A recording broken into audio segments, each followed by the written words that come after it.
안녕하세요. JD부장부서의 소장 조선입니다. 오늘은 골디락스가 아니라 결국 경기 침체 오나 라는 주제로 말씀드리도록 하겠습니다. 2023년 9월 13일 수요일 시황입니다. 유튜브 멤버십으로 자산을 10년에 10배, 20년에 100배로 늘리시고 조기 은퇴하시기 바랍니다. JD부장부서 유튜브 멤버십은 영상 및 링크를 타고 가입하시면 됩니다. 2023년 9월 JD부장부서 27기 공지를 합니다. 주식 강의는 이번 주 월요일서부터 이번 주 일요일까지 모집을 하니 관심 있으신 분들은 동영상 아래 링크를 참조하시기 바랍니다. 뉴욕 마켓워치 8월 CPI 3%대 유지 전망, 주가 떨어지고 달러 올라가고 채권 혼조다라는 기사가 있는데요. 어제는 나스닥이 0.14%, S&P 500 지수는 0.57%, 다우존스 지수는 0.05% 떨어지면서 3대 지수 모두 하락했습니다. 메뉴 이슈입니다. 골디락스가 아니라 결국 경기 침체 오나. 문제는 유가입니다. WTI 유가가 90달러에 육박을 했으며 다시 미국의 채권 금리를 끌어올리고 있습니다. 얼마 전 연준의 소식통 닉 티미라우스 기자는 연준이 더 이상 금리를 올렸다가는 경기 침체를 유발할 수 있으니 연준이 금리를 더 이상 올리지 못할 것이라는 소식을 전했습니다. 이것은 시장에 연준이 금리를 못 올리니 그로 인해 기술주의 상승이 있을 것이라는 긍정적인 신호로 봤습니다. 그러나 현재 시장은 유가가 지속적으로 오르며 물가를 자극해 오히려 금리를 올리면 결국 경기 침체에 빠지며 스태그플레이션에 진입하는 것은 아닌가 하는 불안감이 일고 있습니다. 오늘 오후 9시 30분에 발표될 CPI가 정말 물가 불안을 야기할 정도로 안 좋게 나온다면 경기 침체로 갈 수도 있을 것이라 보입니다. 월가 황제의 경고, 미국 경제 호황 오래 못 간다라는 기사가 있는데요. 제이미 다이먼 JP모건 CEO는 현재는 탄탄한 소비와 미국의 임금 상승으로 연착륙이 올 것이라고 기대를 하고 있지만 미국인의 저축은 고갈되고 있으며 소비는 정점을 지났고 곧 경기 침체가 올 수 있을 것이라 경고했습니다. 실제로 1970년대 연준 의장이었던 아서 번즈는 1973년 석유 파동으로 금리를 크게 올립니다. 이로 인해 미국은 경기 침체에 빠졌고 1976년 실업률을 낮추기 위해 금리를 인하했으나 3차 오일 쇼크가 터지면서 다시 물가가 올라 최악의 연준 의장이 되었습니다. 아서 번즈의 트라우마가 있는 연준의 파월 의장은 데이터를 보고 금리 방향을 보수적으로 운영하고 있는 중입니다. 따라서 파월 연준 의장은 앞으로도 금리를 쉽게 내리지는 못할 것으로 보입니다. 바이든 정부의 유가에 대한 카드는 이미 다 썼습니다. 미국은 7억 5천만 배럴의 전략 비축률을 풀어서 그동안의 유가를 낮은 상태로 유지를 했지만 이제는 절반 정도인 3억 5천만 배럴 정도밖에 안 남은 상태입니다.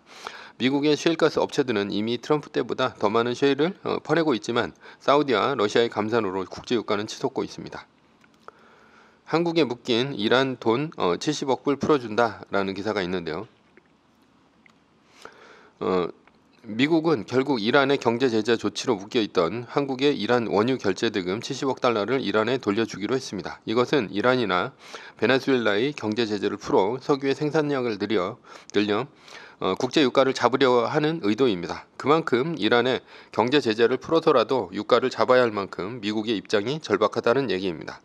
그러나 유가가 꺾이기 전에 미국의 소비 침체가 먼저 온다면 물가는 오르면서 경기가 꺾이는 스태그플레이션에 빠질 수도 있을 것으로 보입니다. EU, 유로존 성장 전망 하향, 기준금리 인상 중단 가능성이라는 기사가 있는데요. EU가 기준금리를 동결할 것이란 뉴스입니다. 왜냐하면 독일 경제가 중국 때문에 마이너스 성장률을 기록할 예정이고 높은 물가에 따른 소비 위축 때문이라는 얘기입니다.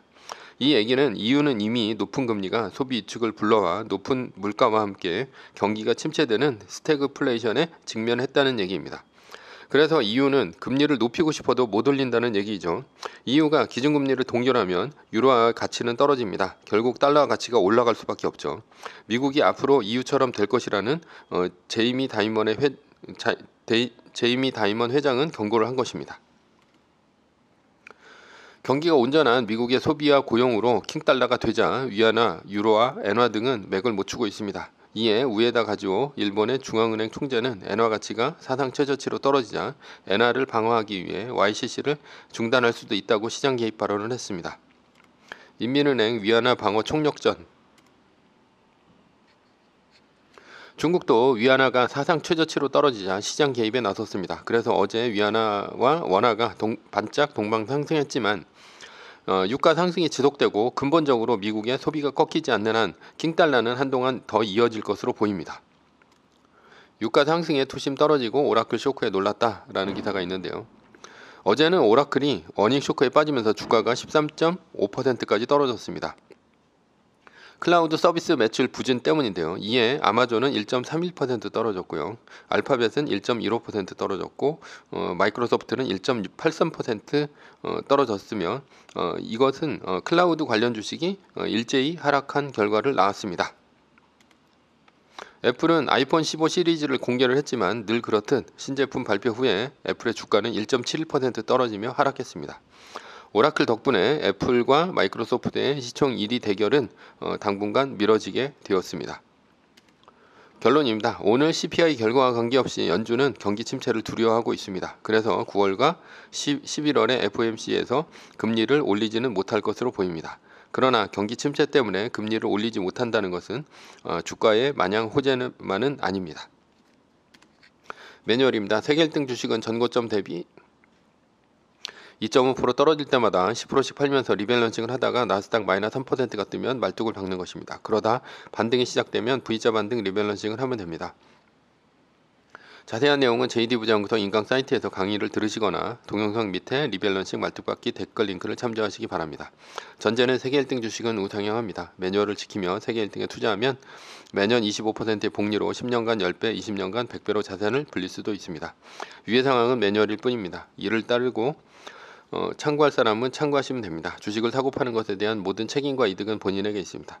매뉴얼을 지키려면 머리를 쓰지 말고 머리를 쓰려면 매뉴얼을 지키지 맙시다. 오늘은 골디락스가 아니라 결국은 경기 침체 오나라는 주제로 말씀드렸고요. 지금까지 JD 부장구소의 소장 조던이었습니다. 컨텐츠가 좋았다면 구독, 좋아요, 알람 설정 부탁드립니다. 지금까지 들어주셔서 감사합니다.